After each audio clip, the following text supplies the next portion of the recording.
श्री नागनाथ यात्रा महोत्सव दिंडूर तालुका दक्षिण सोलापूर जिल्हा सोलापूर येथे दिनांक 13/5/2024 वार सोमवार रोजी पहाटे 6 वाजता श्री नागनाथ देवास रुद्राभिषेक करून सकाळी 9 वाजता पालखी मिरवणूक नदीकाठ व दंडवत गावातील प्रमुख मार्गाने नागनाथ हरिभजन मंडळ व महाळिंगराया अलमत संघ आणि विविध भजनी मंडळासह मिरवणूक नागनाथ मंदिरात येऊन तदनंतर श्री सिद्धाराम नागप्पा बिराजदारकडून महाप्रसाद सेवा भाविकांना केली। तदनंतर गिगी पद सुरू करण्यात आले। तसेच दुसऱ्या दिवशी वार मंगळवार दिनांक 14/5/2024 रोजी सकाळी 10 ते 5 वाजेपर्यंत तसेच संध्याकाळी 5 वाजता जंगी मुलाची कुस्ती व 8 वाजता नंदीकाठी व पालखी मिरवणूक व त्यानंतर रात्री 10 वाजता कन्नड नाटक ओमक सिद्ध महात्मे हे नाटक सादर करण्यात आले।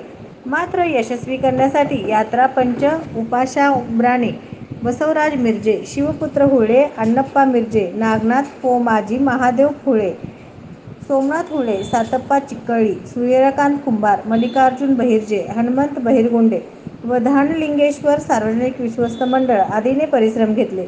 श्री नागनाथ हरिभजन मंडळ व समस्त दिंडूर ग्रामस्थ व प्रसिद्धी श्री नागनाथ देवस्थान पुजारी व श्री श्री गुरु धानलिंगेश्वर महाराज यांचे वंशज शंकर लक्ष्मण गुरव उर्फ पुजारी यांनी कळवले आहे। दिंडूर गाव सोलापूर जिल्हा सत्यविजय न्यूज मल्लय्या स्वामी श्री गुरु धानलिंगेश्वर महाराज यांचे वंशज शंकर लक्ष्मण गुरव उर्फ पुजारी यांनी कळवले। दिंडूर समस्त गाव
सत्यविजय न्यूज चॅनल संपादक मल्लय्या स्वामी या चॅनलला लाईक करा, शेअर करा, सबस्क्राइब करा।